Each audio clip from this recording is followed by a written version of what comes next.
Hello and welcome to the Buying Tampa Bay Podcast. We're your hosts, Peter Murphy and Chase Clark. And we have Connor Kincaid with us as a guest on the show today. So welcome to the show, Connor.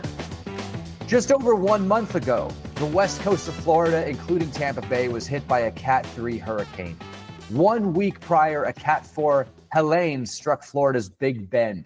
Each storm, Helene and Milton, brought with it catastrophic storm surge and winds. And for millions of Florida residents, it was a first in a recent memory run-in with a major hurricane.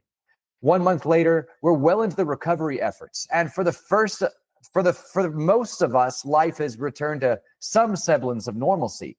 But lessons have been learned and humility has certainly been doled out. And we're here today to share some information with you in the aftermath of the recovery efforts of Milton and Helene, as well as how these storms have affected the Tampa Bay housing market. So, Chase, great to be back with you, man. What a month.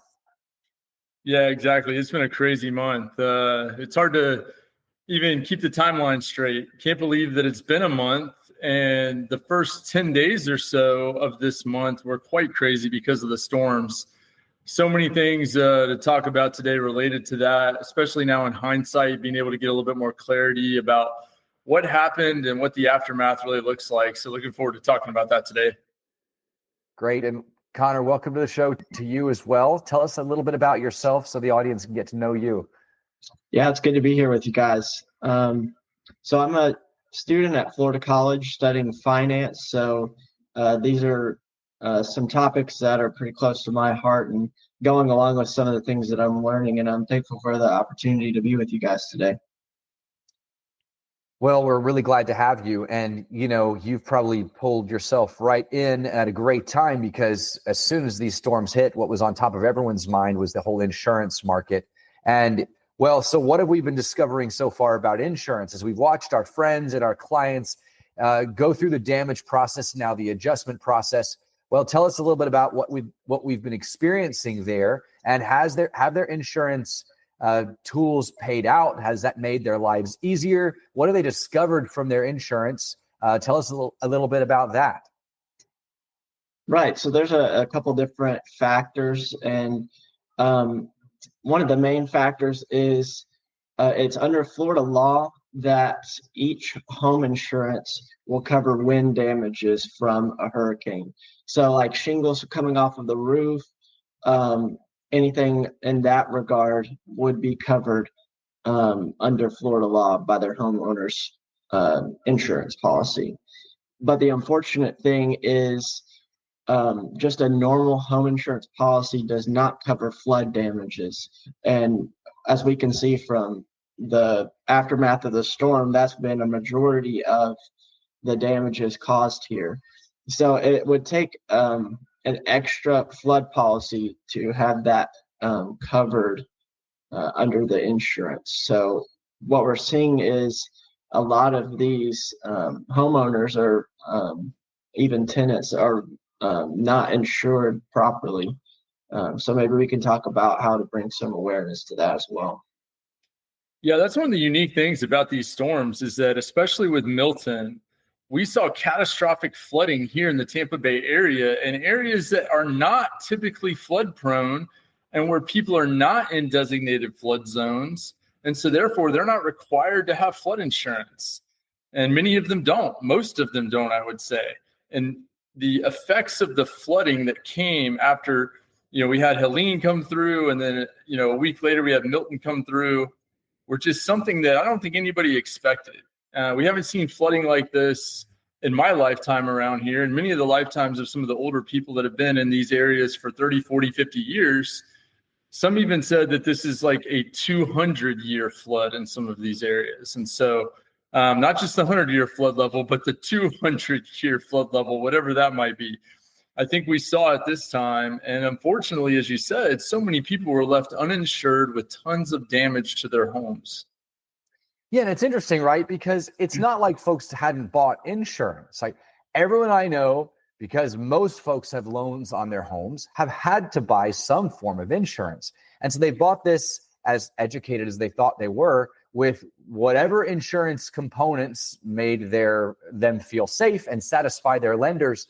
And then this major storm event comes around And I think what was the most shocking for me, what was the most shocking for many of our clients, is that after all the premiums that they have been paying, their coverage just didn't include anywhere close to what they thought it would include. And for example, like the folks who had hurricane coverage and thought they had a satisfactory level of hurricane coverage, of course, when your roof is damaged and shingles are blown off it, well, before that insurance policy pays out, you got a really hefty hurricane deductible that's got to be applied first. And in many cases, that hurricane deductible is so staggeringly large that there isn't coverage paying out. There is no insurance paying out for many of these smaller hurricane-related damages that are happening to homes. And folks are shocked because they thought they had coverage enough to pay for the damages when they arrived. Yeah, I think another nuance that I noticed is, like I mentioned earlier, even if they had a hurricane wind coverage, that does to an extent cover some water damage in the house, but you have to prove that the water damage was caused because of the wind damage. So for instance, if your roof gets blown off because of the wind and then rain damages everything in the house, that would be covered under a normal homeowner policy, but not flooding that comes up from the bottom or from the pond in your backyard, that sort of thing. Yeah, that's right. And I don't know if people recognize this reality all the time when they sign up for their homeowner's insurance or decide to buy a policy. That hurricane deductible is anywhere from like 2 to 5% of the insured value of your home, the replacement cost value. And so you're talking about premiums that can be anywhere from, in this case, in this market, typically $6,000 to $20,000 for just the deductible related to wind damage. And that deductible kicks in anytime there's a named storm. It can be a tropical storm. It can be a hurricane. If there's a name associated with that storm, then that larger than normal deductible applies. Outside of that wind event from a named storm, most of our deductibles are, $1,000, $1,500, $2,500, maybe $5,000 even on the high end. And so you're talking about a significant difference in the amount of money you'll receive from the insurance company for damages because of that named storm hurricane deductible element. And there are many differences in what it will actually cover. But one of the big ones I saw on this was even people with flood insurance, separate from homeowners, people that had a flood insurance policy don't realize that there's two aspects to it. One is structural and one is contents. And so we saw so many people in this area have their homes flooded out completely. Structurally, there wasn't a ton of damage necessarily. You're talking drywall, you're talking carpet, you're talking soft wood surfaces, cabinets, things like that. But the bulk of the expense for these people are their possessions, their contents that they'd have to now replace. Their furniture, their clothing, their beds, their, all of the things that, sometimes you don't add up on a list how much that stuff might be worth or how much it might cost you to replace the contents. Most people aren't required to have contents flood coverage, even if you're in a flood zone. They're just required to have the structural element.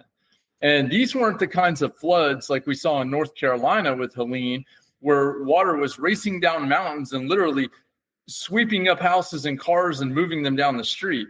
This was water that was slowly rising an inch or two every hour until it finally infiltrated the interior of these homes and sat there for 3, 4, 5 days. Some of these homes up in Dade City along the Withlacoochee River still have water sitting in them a month later.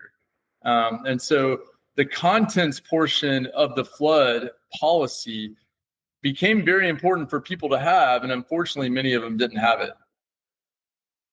It's really devastating to watch, right? Any community that goes through something like this experiences, I think, a little bit of what we have here. And that's you're that day after the storm, you've got that shock event where your home has standing water in it and you're doing everything you can to save your personal belongings. And then that water subsides, hopefully, and you're then faced with that insurance adjuster and that conversation with your insurance agent. And what just so many people are finding out is that there's just inadequate dollars in their insurance payout potential to get them anywhere close to being made right again. And so you've got some other wonderful safety nets that have kicked in here in Tampa. There have been wonderful social support that we've seen coming from people's church groups and extended networks. We've seen GoFundMe campaigns that have been created to help bridge the gaps. We've seen FEMA kick in just a little bit with some of the flood damage to homes. I mean, not much, but it's there. And of course, then small amounts of insurance in the event that someone truly had a flood policy. But so much of this recovery effort is falling square on the shoulders of the homeowners themselves, and they're having to pay for that cost out of pocket. It's really devastating to watch. And so our hearts go out to everyone who's been affected by this. Yeah, our neighborhood that we live in was hit really bad by flooding from Baker Creek. And we have some good friends that were flooded out of their home. And one of the most shocking things that was revealed to them during the process of talking to the adjuster for their flood policy is that by law, these adjusters have 45 days in which to get their reports done and submitted to the insurance company. 45 days. I mean, that's an incredible amount of time when you're talking about being displaced from your home, having your stuff completely flooded out, having nowhere to go. And FEMA does step in to some extent, but there's lodging reimbursement. They were putting people up in hotels, but it was for a very finite period of time. And so if your adjuster takes 45 days to submit your damage report to the insurance company, and then they take a week or two to turn around and issue you a check, some people are going to be 2 months into the devastation of this before they can even begin to hire contractors to come in and start repairing their homes. Right. Yeah, that's what we've seen. And you're definitely living with some friends for a while if that's where you are down here. So it's been kind of a nice communal living opportunity. But certainly unexpected, and maybe we should pay a little bit of attention to that idea, the unexpected nature of this. The Tampa Bay area hadn't been hit by a direct storm in about 100 years. We'd had a storm that had come close, and we've had storms that have kind of cut through the peripheries of the greater Tampa area, but Tampa proper had not received a direct hit. And, there was a wobble at the end of this storm's trajectory, which brought it a little bit south of us. And so once again, we were spared the brunt of what it could have been when Hurricane Milton came through. Hurricane Helene didn't even come through. She sat in the Gulf of Mexico and brought storm surge that devastated our coastal lands and swept away our dunes, washed away our beaches. So in both of these cases, we were just left, I think, staggered at the power and the potential destructive energy of these storms, and grateful to an extent that we didn't receive the full brunt of them. It was just something to watch. Yeah, no doubt. For years, decades even now, people have tried to speculate, why do these storms turn right? And thankfully for us, a little bit north, they did. Sorry for the people down in Sarasota, Osprey, Venice area that got hit directly by this storm. Tampa Bay, for whatever reason, doesn't have one, like you said, go up the mouth of the bay in 100 years that we know of on record. And had this storm done that, can you only imagine what the impact would have been like then? Because I've lived in Florida my whole life, and I can tell you that being in the area just northeast of where Milton hit, it's just the worst damage, worst wind field, worst sustained winds that I've experienced in any storm here in Florida so far. Well, talk a little bit about the construction realities you've seen. We mentioned that was where everyone is right now. They're in the midst of the reconstruction from the damages. And how has that looked? How have supplies been trending, and vendors, and the permitting process? And what have we all seen about that? Let's share on that a little bit. Yeah, one thing that's been very interesting is if you watch the news every night, they're trying to keep people informed about permitting processes throughout different municipalities around the Bay Area. And they're all just slightly different. And the first thing that most people did, especially if you were flooded out, was to get your place dried out as fast as you can. Get the drywall cut no higher than 4 feet up on the wall, unless you had flooding that exceeded that, but most people did not.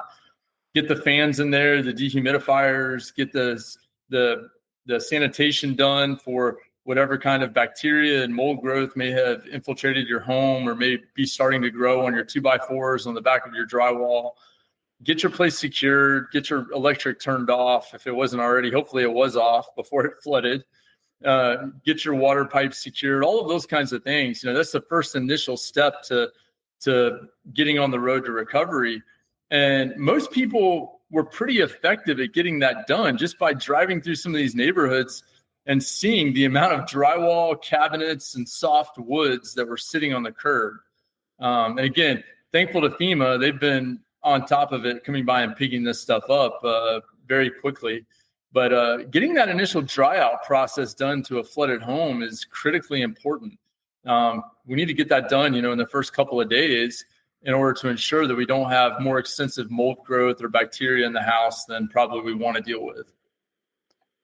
And then we discovered, of course, that, as you mentioned earlier, that the permitting processes are pretty wildly different in every place. And what I've seen is that folks have not allowed that to really interrupt their initial storm recovery efforts. They've had to do much of this work on their own. They've had to hustle to get their properties cleaned out and dried out as soon as possible. And, in some cases, they've been pushing through as fast as they can to get their homes recovered and restored. And, so have we seen problems related to that? Yeah, I don't know about enforcement right now as far as those that are choosing to go it alone versus go through the process of permitting. There's warnings everywhere about it. You need to get a permit. In certain areas, you can do up to 2 feet of drywall repair without a permit. And some places you've got to get a permit no matter what for everything that you're going to do. Lining up contractors and getting those permits pulled, the municipalities have promised to expedite the permit pull process. Some have even waived fees for people with storm damage. But I think the bottleneck right now that I see happening is that so many people are going after the same vendors and their time and resource constrained. And so some of them are being told that they can't even start their projects for 2 to 3 months. You layer on top of that potential supply chain issues. You can only imagine the demand that's being put right now on 2x4s and drywall and cabinets and countertops and things like that. Home Depot and Lowe's have been very busy. I'm sure their stock price is going to show that this quarter. At least for this area, it's been a really good thing for them. But I think long term, I think the process is taking longer and probably going to cost more than people expect. And so that's why when you get your initial offer from your insurance company, it's critical that you match that up with what your vendor or what your contractor is saying that they will contract to do your job for, your complete restoration. Because you don't want to accept a number from the insurance company and then be left holding the bag 2-3 months later because they didn't send you enough money and now your contractor has overages or the cost of materials has gone up and he's making you or she's making you eat that cost. So it's a fine balance, and it's kind of a game you have to play with your insurance right now as to, how much money they're going to give you and what it's actually going to cost you at the end of this to have your house restored. Right. It's a big possible gap in those two pieces of information. And fortunately, if you've got a good insurance agent, someone who advises you in this, they're giving you that information, you may want to push back strong because of the likely reality that costs in both labor and materials are going to go way up from wherever it is that you thought you're going to be paying for the job. So lots of interesting moving parts there for those of us who are caught up in that. And boy, we are caught up in a lot of it. And we've heard about a lot of stories already of people in certain housing markets, certainly down in St. Pete and communities like Shore Acres, which are badly flooded, in many of the parts of town that received, substantial flooding in the interior of people's homes. We're hearing stories all the time of folks who are just walking away, right? And those are making the news. They're splashy stories right now. What kind of impact are we predicting this is going to have on the housing market? Are we seeing a lot of deals like this hit the market where people are just walking away and selling for cash just to leave? Or is this reality a little overspun right now? Well, I don't know that we have any specific raw data yet. It may be too soon to see how many people actually up and leave. Like you mentioned, you can watch the news every night, and there's always 1 or 2 people on the news that are like, oh, I'm out of here, I'm done, right? And I'll tell you what, if I lived in Shore Acres, I'd be done too. I mean, those people have flooded every year for the past 3 years. So they're either looking at this as, hey, we're very seasoned in dealing with this process, or this is the worst place ever to live and we got to go. Now you've got some issues with that though, right? You got people trying to sell houses that have been gutted, and so you got to have a special kind of buyer for that. That's not going to qualify for traditional financing. You got to have an investor that can come in and pay cash for a house like that. And that's the state that we find a lot of these homes in, is that the people that are wanting to just walk away now and sell it as is, it's in a situation where it probably can't be financed, and it's going to require a cash investor coming in to swoop it up. And that's going to demand a very good low price.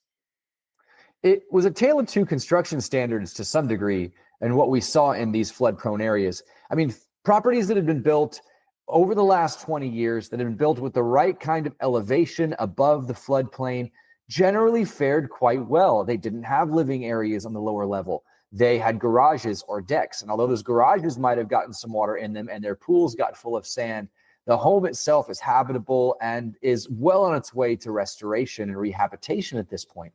But then you've got the older homes that were built right at grade without the kind of elevation that would have kept them free from that storm surge. And those are the homes where I think we're going to have sellers who really need to do some soul searching on what the future of that product is for them. You can rebuild it just as it is, if not more than 50% of it has been damaged. And that's a very important if, right? An adjuster who determines that more than 50% of a home has been damaged, that owner is then obliged to raise that home to current construction standards. And so we could see some considerable costs associated with that reality. But let's say that a person hasn't received that kind of a death sentence for their home. They still have to consider whether or not just a few years from now, they're going to be faced with this exact same scenario all over again. And so how often is too often for you to have to start from scratch with your home? Is it once every 10 years when a flood comes through and you got to gut it and rebuild it? Is that too much for you? Or how about once every 20 years? I don't know. For me, that number is a really low number. I don't want to have to do that very much in my lifetime. So I wonder what people are going to do who are faced with now the reality that their home is flooded out. It could happen again because I'm not rebuilding it. Now, what am I going to do about my home? How am I going to keep it? I'm going to try and sell it and get out from under the potential loss of this. It's a tough question, I think, that homeowners are having to grapple with right now. Yeah, and I think at the end of the day, it comes down to location, right? People are still living on the beach. People are still living in older homes on the beach. People are not shying away from these areas that they know have a high propensity for flooding like this. And the ones that did actually flood in both storms. Talk about areas in Tampa like Davis Island and Beach Park. Even Shore Acres is a highly desirable location in Pinellas County. And so these homeowners are making the decision, okay, well, do I walk away? Do I move to high ground? What do I do? And quite often, if you're in the right location, there are developers that want your dirt. And so they're more than happy to come in and scrape your house off the ground, maybe even buy 2 or 3 lots together at the same time and build a nice multi-million-dollar home in one of these highly desirable areas. I mean, when you're talking about Davis Island, you've seen this for the last several decades, this process of tearing down the old and building the new. And anecdotally, I've been told that most of the new stuff on Davis Island didn't really flood. But the old stuff was completely underwater. Same thing down in Beach Park. You've got very nice older homes down there that are now being, checkerboarded inside of these multi-million-dollar, multi-story homes. And I think, if you want to call it gentrification, I don't know. And some of these neighborhoods are so nice, it's hard to think about them gentrifying further. But I mean, that will be the next layer or next step that we see in some of these really desirable locations. Yeah, I think it's highly likely that anything that flooded out, especially in these highly desirable communities, those owners who do sell, new construction will come in, and we're going to see a major increase in the value and the overall value of these housing markets when they're rebuilt with construction that can withstand storm surges, 8 and 10 foot storm surges, which if this is a 200-year storm, the storm surge that we experienced from Hurricane Helene was probably in the 6 to 8 foot height zone. And that could be as substantial as we see it for many of our lifetimes. And so it's possible that we've experienced some of the worst that could be thrown at us over these last few years. Granted, it didn't come up in the mouth of Tampa Bay, and we get that, right? So that could be worse. But we saw a pretty bad storm.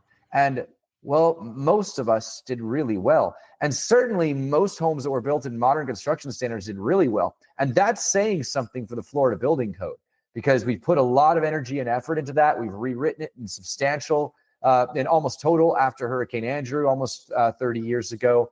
And now we've got a code that really withstood quite well to the ravages of the storm and of the flood. And so, kudos to the planners for doing quite well with some of that. Yeah, I think from a wind standpoint, that's true, right? Most of the building code was rewritten based on wind speed. So impact windows, impact doors, roof straps, all of those kinds of things were updated after Hurricane Andrew. Concrete block with reinforced rebar and concrete, things like that. All of that stuff is wind related.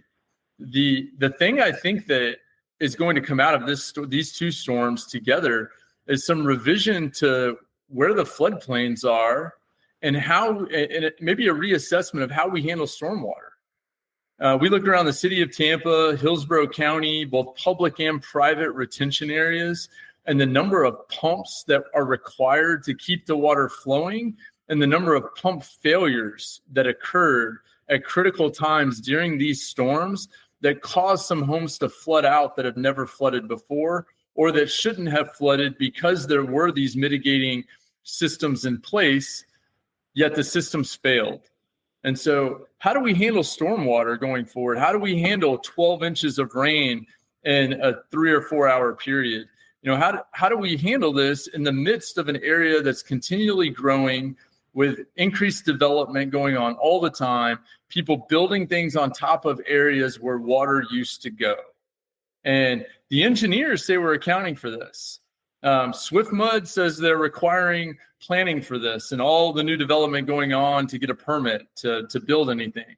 But I think what we saw in this storm is either a failure in the assessment, the failure in planning, or the failure in the execution of actually requiring developers to do what the engineers thought they were going to do. And then secondary to that, we've got failure of government in some of these areas just to monitor and maintain their pumping stations that are required to be able to live in an area like this, very close to sea level, and especially at a time when we're going to get storms that dump that much rain and water on our surface in a very short period of time. Chase, while you've been talking, I've been thinking about how many newer home construction communities flooded during this storm. Yeah. And I don't have clear data on this, so it's going to be a little bit of a guess, but I can't think of any, right? What I think of there are some older communities located near new communities that flooded horribly, as though the impact from that development flooded out the old stuff, right? Or the old communities that have retention ponds that also have pumps on them, because over the course of time, they've realized that that retention structure is inadequate. And they need to pump out some water into some of the other city or other retention areas around it. That failed with a high incidence. But do you have any recollection of newer construction communities that also flooded?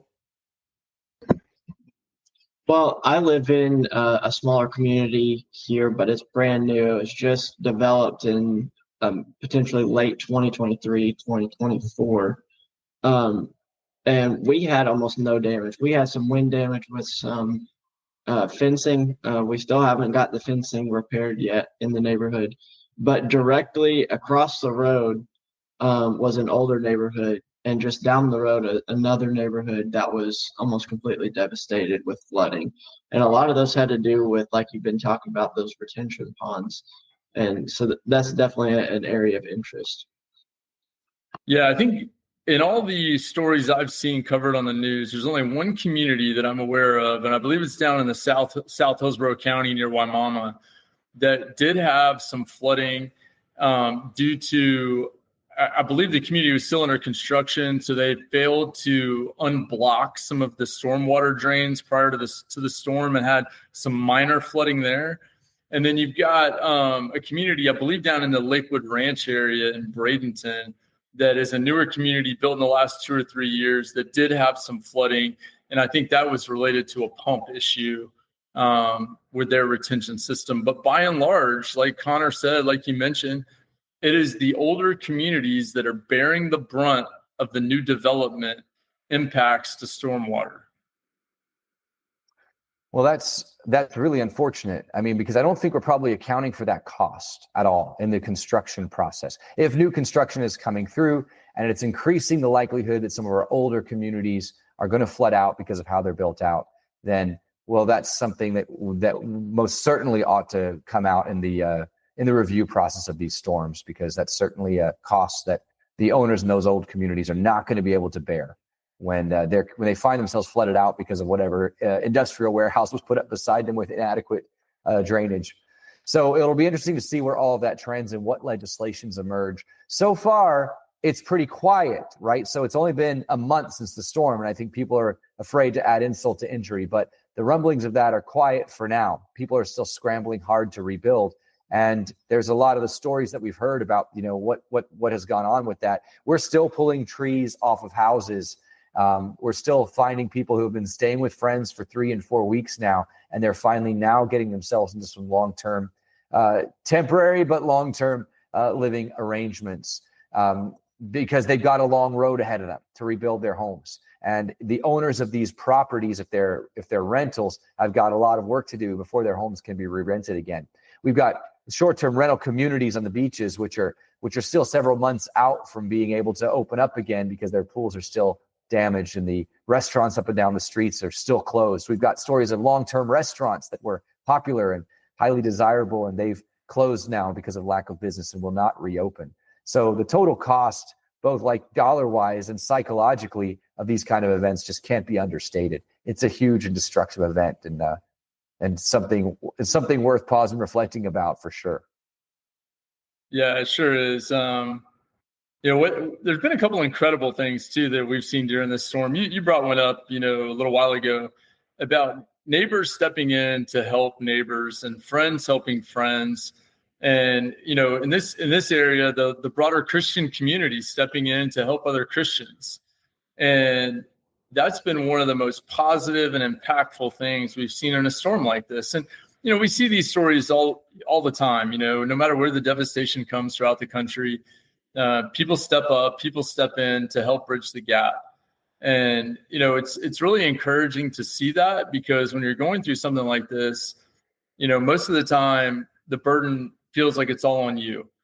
You're waiting for an insurance payout. You're waiting for this. You're waiting for that. You've got to clean up your yard. You've got to handle this problem, that problem. And just having someone else or a small group of people come to just pick up the limbs in your yard, to help you chainsaw through your driveway, to pressure wash, your garage out that's been flooded or something like that, really softens the blow for a lot of this stuff and works to build community. And hopefully what we'll see in the end is, there's been economic impact that's been devastating to this area, whether it's, restaurant closures, business closures, short-term rental shutdowns temporarily and things like that. But hopefully the end result of all of this is a stronger community because of what we've done to help each other get through this storm. Yeah, we do always seem to come back stronger, the communities that are affected by tragedies like this. And so we're hoping for that as well. And we're hoping for a quiet end to the hurricane season. As we speak, Hurricane Rafael is churning in the Caribbean. It's just blitzed Cuba and shut down that poor country again, closed down all power in that country. But its trajectory appears to have changed, and it's heading now away from the U.S. mainland back toward the Yucatan Peninsula. So prayers are with the guys down in Mexico as they deal with that head-on collision. And hopefully that will be the last of it for the 2024 hurricane season, which will definitely be a storm that will go down in the history books. Yeah, no doubt. We can all thank Raphael for stealing our fall weather too, giving us 90 degrees with 100% humidity and making it feel really swampy here for the middle of November in Central Florida. Yes, many thanks to it, right? And Connor, thanks to you for your hard work through the storm and for keeping tabs in the insurance industry for us. Yeah, it's been good discussing these issues with you guys.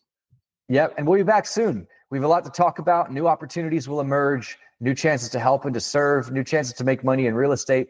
These sort of things always tend to be somewhat Phoenix events for us. And, you come back out of the ashes with great new opportunities. So until next time, we'll be hopefully prepared to talk about some of those. It's bye for now from me.